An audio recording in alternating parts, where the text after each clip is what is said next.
Is that Ivan? What? I know you. Yeah, who doesn't? Aren't you that guy who's always dressed nice? I try. No, because look. He got the suit. He got the tie. He got the shoes. Oh. Not too much though. I appreciate the glaze, but who are you? I am. You are who? What? I am. Do you even know who you are? Because if you don't know who you are, the world will name you before you get a chance. The world will name me before I get a chance. You see, church, if someone asked you this question, how would you respond? Would you introduce yourself by your name? Would you introduce yourself by your birthplace, nationality, family affiliation? Would you mention your occupation, your relationship, your ethnicity, your cultural background? Would you describe yourself through your social economic status, parental roles, friends, social circles? Or perhaps you would highlight your strengths, accomplishments, or achievements. However, there are some of us, when asked this simple question, end up introducing ourselves by our past mistakes, struggles, failures. We tend to define ourselves by our reputation or by our personal challenges that we've faced. Now think about this. When you first meet someone, there's always that one question that gets asked. Where are you from? Seems simple enough, right? But the answer, it's never as straightforward as it sounds. For some of us, it's easy. You're from one place, one country, one language, one name. But for others like me, it's a layered game. Some of us are from 2 countries, or even 3. How do you then answer the question? Do you tell them where you were born? Do you tell them where your parents are from? Or do you trace your roots back in percentages and fragments? No shade.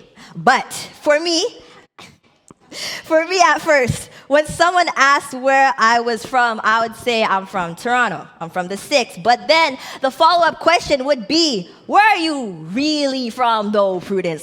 From. And then that would get a little tricky. So I said, I'm from Scarborough. Scarborough's how do I explain to this? It's like a part of Toronto. Yeah. And then the classic line came, but you don't look like you're from Toronto. So where are you really from? Suddenly, I was caught between 2 worlds. One that saw me as a Canadian, and the other that saw me as an African. But not African enough. Being African is an integral part of my identity. It's not just about where my parents are from, it's about culture. It's about history. It's about the deep-rooted sense of pride in my heritage. But that pride was often overshadowed by the misconception that I wasn't African enough because I wasn't born there.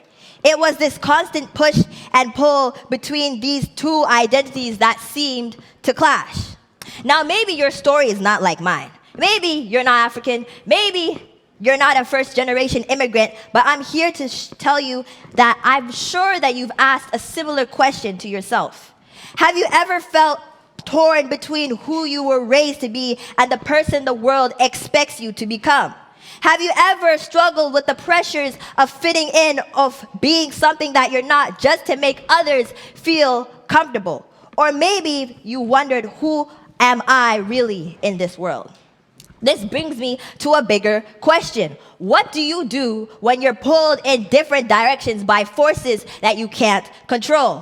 What do you do when you try to choose something but you don't know what to choose or where to stand? How do you figure out who you truly are when everything around you seems to shift in a passing moment, and some of us have succumbed to these forces to fit in? This is what you call an identity crisis. Let's turn our Bibles to Daniel chapter 1. Daniel chapter 1, and we're going to go from verses 1 to 7. Daniel chapter 1, verses 1 to 7. And it reads, "In the 3rd year of the reign of Jehoiakim, king of Judah, Nebuchadnezzar, king of Babylon, came to Jerusalem and besieged it. Verse 2, and the Lord gave Jehoiakim, king of Judah, into his hands, with some of the articles of the house of God, which he carried into the land of Shinar to the house of his God. And he brought the articles into the treasure house of his God. Then the king instructed Ashpenaz, the master of his eunuchs, to bring some of the children of Israel and some of the king's descendants and some of the nobles, young men in whom there was no blemish, but good looking, gifted in all wisdom, possessing knowledge and quick to understand, who had the ability to serve in the king's palace, and whom they might teach the language and literature of the Chaldeans. Verse 5, and the king appointed for them a daily provision of the king's delicacies and of the wine which he drank, and 3 years of training for them, so that at the end of that time they might serve before the king. Now from among those of the sons of Judah were Daniel, Hananiah, Mishael, and Azariah. To them the king of the eunuchs gave the names. He gave Daniel the name Belteshazzar, to Hananiah Shadrach, to Mishael Meshach, and to Azariah Abednego. Let me set the scene. Daniel wasn't just some ordinary guy we paint him to be. No, before he was a captive, he was royalty, a direct relative of Jehoiakim. As a member of the royal family, Daniel was educated. He was trained in mathematics, science, economics. He knew how to lead a nation. He would have been taught financial stewardship, discipline, and most of all, he would have been rooted in the scriptures. And he wasn't alone. Hananiah, Mishael, and Azariah, his boys that were just like him from birth. And from birth, they had been taught the ways of the Lord. From birth, they had been taught that was right and what was right from wrong. From birth, they had been groomed to stand firm in their identity in God.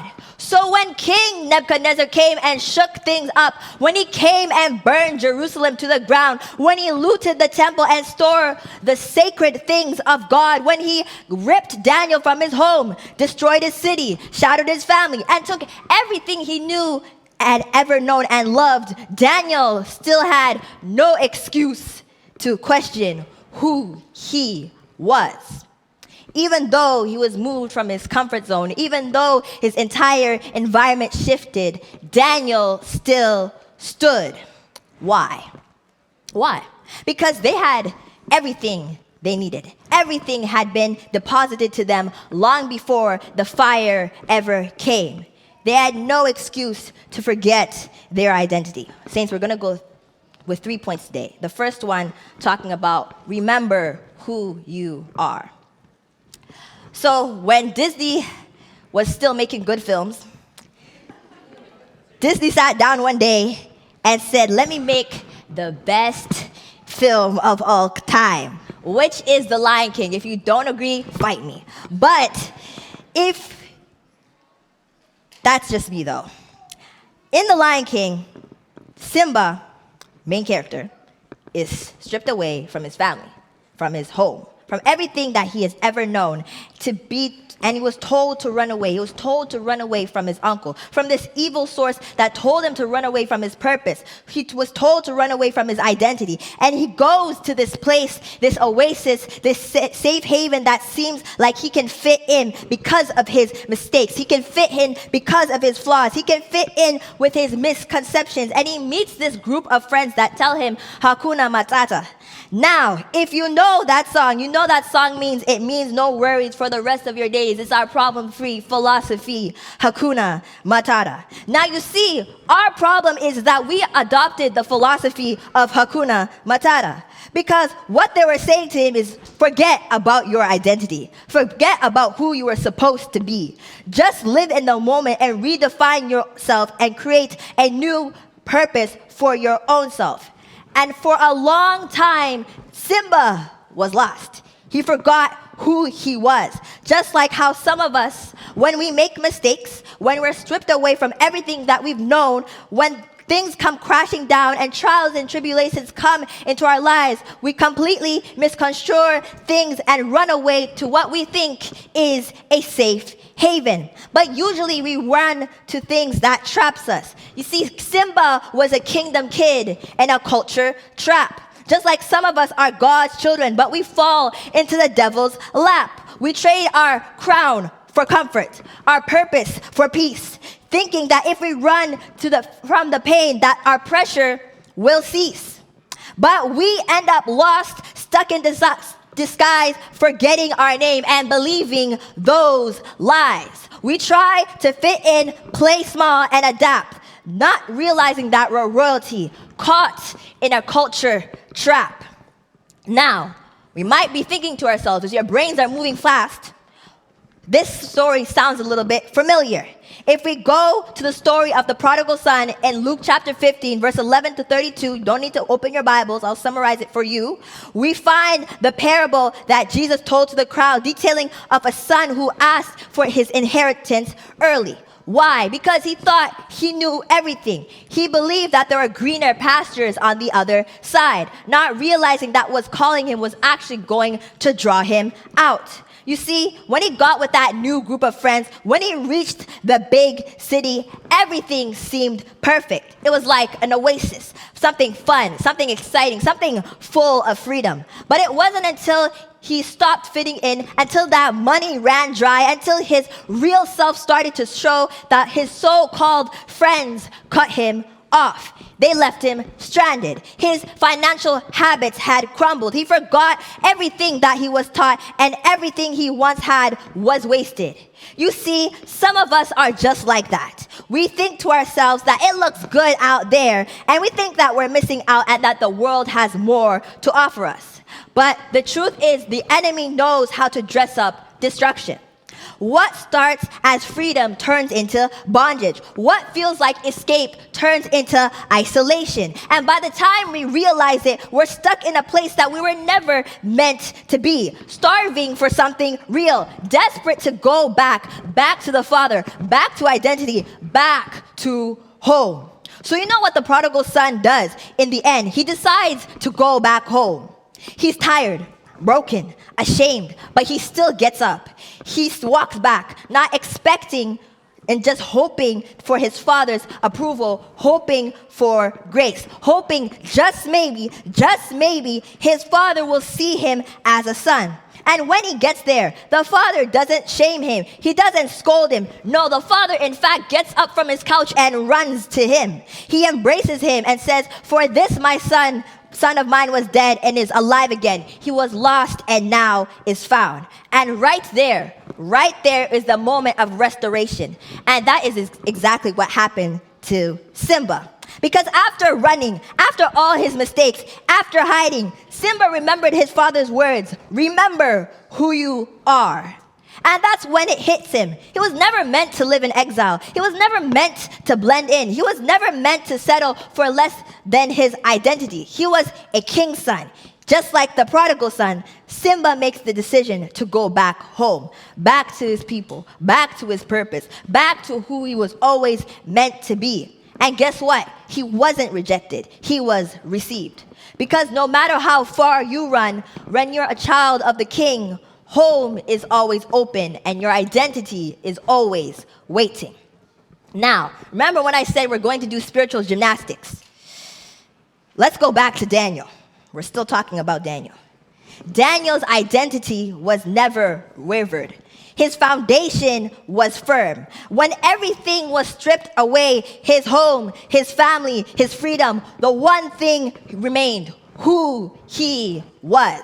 They tried to rename him Belteshazzar, to give him a Babylonian identity. But Daniel never called himself by that name. He still stood on who God said he was. He remembered his kingdom name. He remembered the scriptures he was taught since birth. He remembered the words of his father, "I will never leave you nor forsake you." And because of that, Daniel never lost himself. Even in a foreign land, he's surrounded by pressure, temptation, compromise. Daniel stood firm. He wasn't just a kingdom kid in a culture trap. He was a kingdom kid who overcame that trap. And if Daniel could do it, so can you. You see, don't be Simba. Don't run away from your identity. Don't run away from your purpose, thinking that because of all your flaws, your misconceptions, and everything that has happened around you, the things that have been stripped away from you, the life that has crashing down from you, that there is no light at the end of the tunnel, that there's no hope. No, you gotta stay. You gotta endure. You gotta fight through the struggle to reach your purpose. Because even in the middle of the struggles, there's a reason why we go through those trials. There's a reason why you go through those tribulations. There's a reason why we suffer in this life. Sometimes we think things are bad are actually the very things that God has made us to turn to bless others, or which to turn to good. Sometimes we ask, why do bad things happen to good people? We think to ourselves, I don't deserve this. I follow all the rules. I read all the scriptures. I read the spirit of prophecy. Actually, I know it back to front. I pray every day. In fact, I actually pray 3 times a day. I'm not even just a vegetarian. I'm a vegan. I don't eat milk, eggs, flour, sugar. But then why do things still happen to me? I don't deserve this. And you know what? That's real. I'm not going to lie to you. That's real. It feels unfair. But sometimes we have to realize that the things we think are bad are actually the very thing God is using to create something good. Think about it like this. Have you ever seen a cake being baked? You got the flour, you got the eggs, you got the sugar, you got the milk, you got the water. And if you were to taste those ingredients by yourself, most of them would be unpleasant. Water might be healthy for you, but it's plain. That might be the season in your life that is good, but it might be boring or dry. You see, flour is dry and dusty. That could have been your wilderness season where you feel like you're wandering all over the place, not knowing where you're going. You're feeling empty.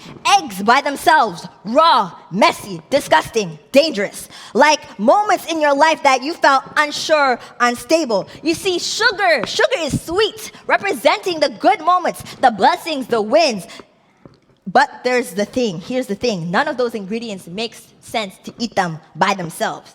But when God, the master baker, mixes them together, when he stirs the heartbreak, when he stirs the failed job, when he stirs that bad grade, when he stirs those friendship breakups, when he stirs the confusion, when he stirs the family mess and puts you in the oven of pressure, heat, and trial, something begins to rise. Your identity begins to form. Your purpose begins to shape. And when you come out, you're no longer just those broken ingredients. You're something whole. You're something complete. You're something beautiful. God is mixing it. He's using all of it, because even in your identity crisis, you are still a child of God. He's shaping us, teaching us to depend on him more, to understand his purpose more clearly, to grow in ways we've never imagined. The very things that feel like they're breaking us down are often the ingredients that our God is using to build us up. And not just for ourselves, but to bless others too. Think about it. Daniel of all people. Daniel didn't deserve what was happening to him. He was the ideal believer. Yes, he probably made mistakes. We're human. But his faith was never wavered. He was educated. He was prayerful, grounded in the word. He was doing everything right. And yet, still got thrown into the oven, stripped from his home, stripped from his home, from being taken as a captive, renamed, surrounded by a culture that wanted to erase who he was. But like that cake in the oven, God was using the pressure, God was using the fire, God was using the discomfort to raise something greater in Daniel. See, Daniel's original purpose was to never stay in Judah. His purpose was to rise in Babylon. He had to go through the mix, the shakeup, the heat so that his purpose could impact kings and kingdoms. So when you find yourself in places that you didn't expect, in seasons that you feel unfair, don't give up. God is still mixing. God is still baking. And when he's done, what comes out is something complete, something purposeful, something that feeds others. Daniel didn't let Babylon define who he was, and neither should you. Your identity is never in your location, it's in your foundation. It's in whose you are. And God is still working. God is still mixing. God is still refining. And God is still reminding and revealing to the world exactly who you are. Because if you don't let God refine you, define you, remind you who you are, your identity will become the enemy's playground. Second point being, your identity does not equal his playground. You see, if we go back to Daniel chapter 1, verses 1 and to 7, we skip over a minor detail that tells us more about Daniel's situation. Verse 3 says, "Then the king instructed Ashpenaz, the master of his eunuchs, to bring some of the children of Israel, and some of the king's descendants, and some of the nobles, and young men in whom there was no blemish, but good looking, gifted in all wisdom, possessing knowledge and quick to understand, who had the ability to serve in the king's palace, and whom they might teach the language and the literature of the Chaldeans." Verse 5, "And the king appointed for them a daily provision of the king's delicacies and the wine which he drank, and 3 years of training for them, so that at the end of time they might serve before the king." I'll read verse 6. "Now from among those were the sons of Judah, Daniel, Hananiah, Mishael, and Azariah." Okay. So in these verses, we learned that there were other sons of Judah who went with Daniel, other than Hananiah, Azariah, Mishael. We learned that there were other nobles from the house of Judah, royalty even, who had the same education, the same standards of care as Daniel, Hananiah, Azariah, Mishael. Yet in verse 5, it says that the king appointed them provisions from the royal table, the king's delicate food and wine. They were set to undergo 3 years of training to eventually serve in the king's court. But here's the thing. We all know the story of Daniel. We focus so much on Daniel that we often overlook the others. These young men from Judah had the same opportunity, the same resources, the same training. So when it was time to eat at the king's table, Daniel saw the delicacies and the unclean food that was set before him, and immediately he knew what it meant. The rich food, the royal wine. It wasn't just about the food itself, it was about the culture represented, the compromise it called for, and the pressure to conform. You see, Daniel didn't just see food, he saw a test of his identity and his faith. In verse 11 of Daniel chapter 1, it says that Daniel said to the guard whom the chief official had appointed over Daniel, Hananiah, Mishael, and Azariah. Verse 12, "Please test your servants for 10 days. Give us nothing but vegetables to eat and water to drink. Then compare our appearance with that of the young men who eat the royal food, and treat your servants in accordance with what you see."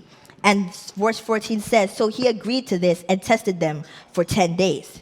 And so he agreed. But notice in verse 13 it says, "Compare our appearance with the young men who eat the royal food." Now pause. Who are the young men Daniel is talking about? Is he referring to the young men of Babylon? No, because the king never appointed the Babylonians to dine at his table. The ones who were appointed to dine at the table were the sons of Judah. So, the conflict here was never about Daniel and Babylon. It was between Daniel and his own people. Daniel and his 3 friends were the only ones staying true to God. Think about it. Daniel was obviously friends with all these other men. He came from nobility. This was his crowd. He grew up with them. These were probably his classmates, his community, maybe potentially even his own brothers and cousins. Yet when the pressure came and the culture trap was set, they gave in. So when Daniel says, compare our appearance, he's saying, compare me to the ones I came with. Compare me to the ones who should have known better. Compare me to the ones who sat under the same teaching and heard the same scriptures, knew the same God. You now see, take in. I'm not even talking about what's happening out there now. I'm talking about what's happening in here. Because what I want to touch on something today, not everyone around you who acts like a Christian, talks like a Christian, shows up to church like a Christian, is truly carrying the identity of a Christian. What do you do when those around you, the ones who are supposed to be on the same narrow path, the ones who are supposed to claim the same faith, the ones who are raised with the same word, start to break apart? What do you do when the people you assumed are grounded start to drift? Do you follow them? Do you let their compromise become your standard? Do you say, well, if they're doing it, it must be okay too? Because here's the thing. Some of us sit in church week after week, park in the same pew, same parking spot, same row, same assigned seat, like we paid rent for it. We get mad when people take our spots, but we haven't even let God take a spot in our hearts. We are bench warmers of the body of Christ, showing up, clocking in, clocking out, but when we clock in, we never plug in. And because we see others doing the same, we think, oh, we're fine. But just because the crowd is comfortable doesn't mean the crowd is right. Just because the people around you are silent doesn't mean God is too. And that's why you've got to know for yourself personally who you are. Because when everyone else forgets, when everyone else fades into culture, you still need to stand. Not because it's popular, but because of its divine purpose. There were other sons of Judah.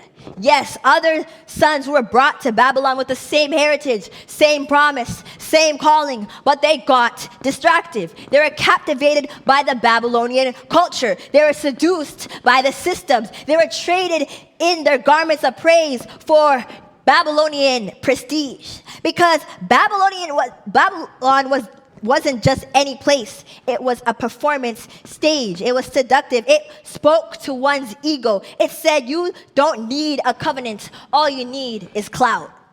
It said, forget your fasting, feast like the rest of us. It said, why carry your cross when you can carry your status? And many of the sons of Judah, they bowed. They ate from the king's table. They forgot Jerusalem. They blended in when they were born to be set apart. See, the tragedy isn't that Babylon was strong. The tragedy is that the sons of Judah forgot that they were stronger in God's hands.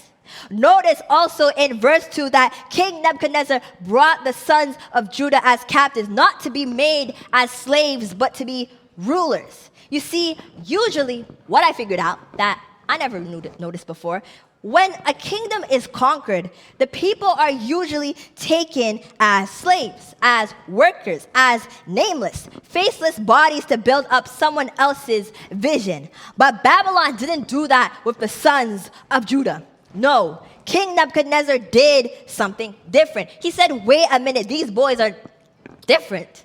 They're not just ordinary. He saw what a lot of kings before him failed to see. The value in diversity, power in intellect, and wealth in wisdom. That's the real reason why Babylon was the greatest empire at the time. Because the king did not just conquer bodies, he recruited minds. Instead of wasting the brilliance of the sons of Judah, he trained them. He fed them from the king's table. He gave them new names, new clothes, and new language, not to honor them, but to use them, to mold them, to turn their God-given identity into Babylonian productivity. He wanted to become asset to his empire. So he took their intelligence, their quick thinking, their divine favor, and repurposed it for success of his kingdom. But here's the danger. When you start to benefit from Babylon, it gets harder to break away from Babylon. Comfort becomes a cage. Promotion becomes manipulation. Influence becomes compromise. And so many of the sons of Judah fell for it because Babylon didn't have to kill them. It just had to hire them. Babylon had to put them on its payroll. You see, the enemy does not need to make you suffer. He does not need to take you out. All he needs to do is to make you confused. He needs to make you be preoccupied from living up to your own true identity. For example, the enemy does not need to take you outside of church. He just needs you to be preoccupied in church. Sometimes you can be preoccupied by checking your social media in church. Sometimes we can be preoccupied by checking who's coming late to church. Sometimes we can be preoccupied by those kids who are misbehaving in church. Sometimes we can be preoccupied who came back to church. Sometimes we can be preoccupied by who's sleeping in church. Sometimes we can be preoccupied by who's talking in church. Sometimes we can be preoccupied of what she's wearing in church. Sometimes we can be preoccupied by who he brought to church. And sometimes we can be so preoccupied that we're not even listening in church. Sometimes we can be so preoccupied that we don't even listen to the word of God in church. We become so caught up with people that we forgot that we're actually in his presence. We get so distracted by what's happening around us that we miss that God is trying to do something within us. Because how can you receive the word when your mind is scrolling through the timelines and the threads? How can you encounter the king when your eyes are fixed on everything but him? You see, Babylon was full of distractions, bright lights, busy schedules, constant noise. But the church is where we come to disconnect from Babylon, to reconnect to the throne. This is the place where heaven meets earth, where you just don't attend, you encounter, where you just don't sit, you soak, where you just don't look around, you look up. Be who you are, not who they expect you to be. You see, they gave you a new name, but heaven never changed your assignment. All you need to do is to stay focused.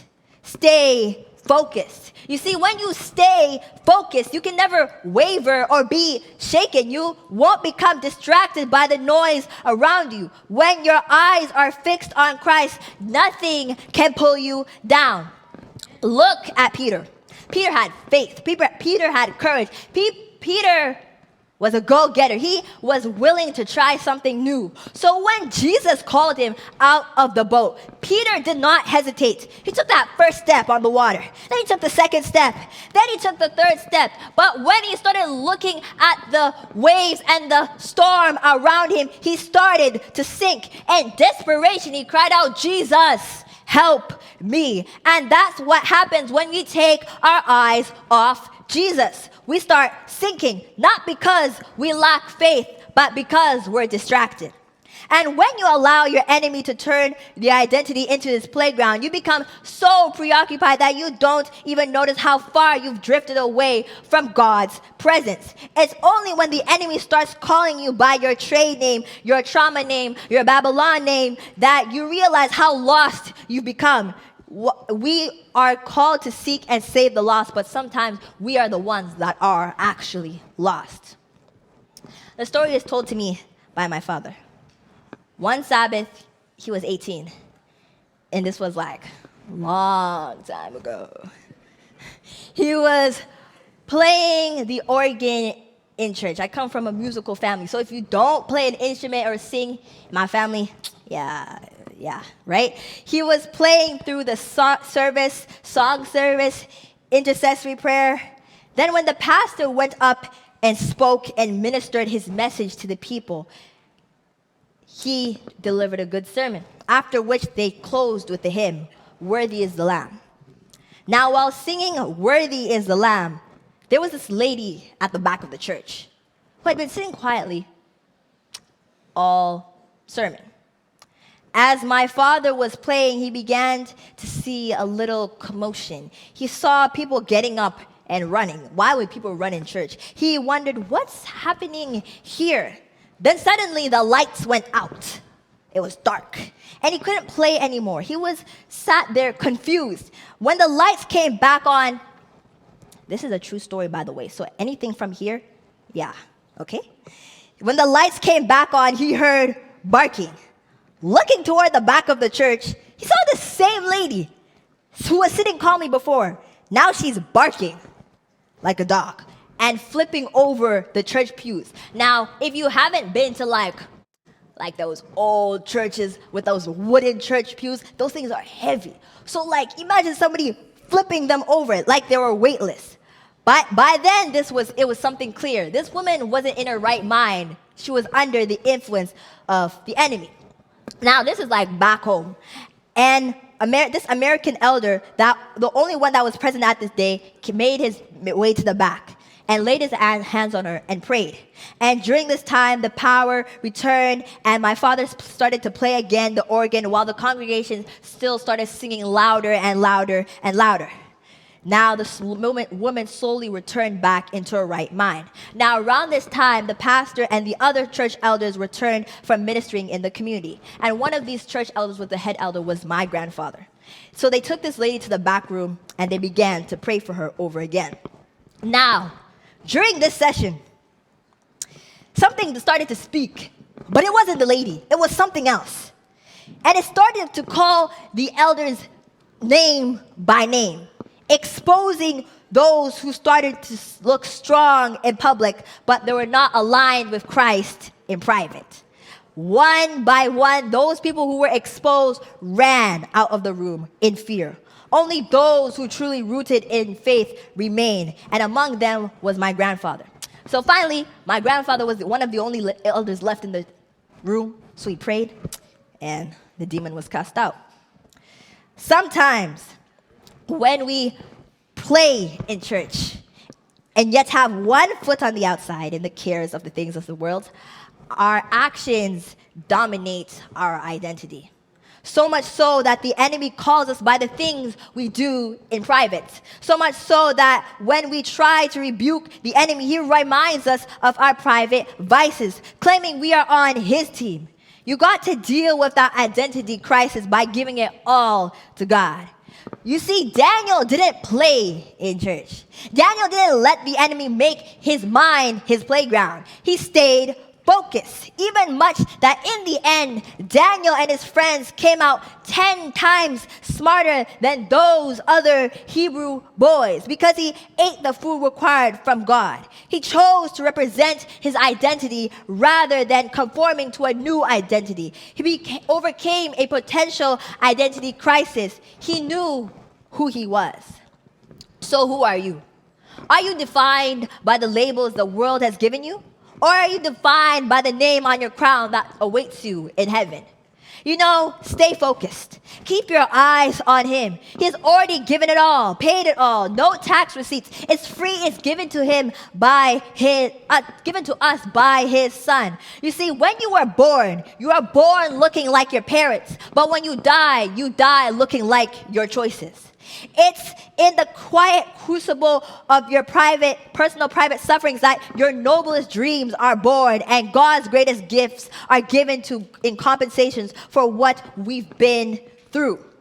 So I ask you again, who are you? Because if you don't know who you are, the world will try to rename you before you get a chance.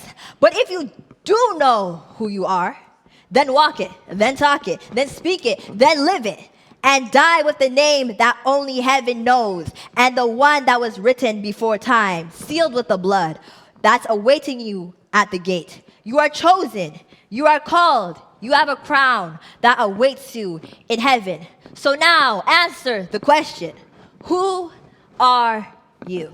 Amen.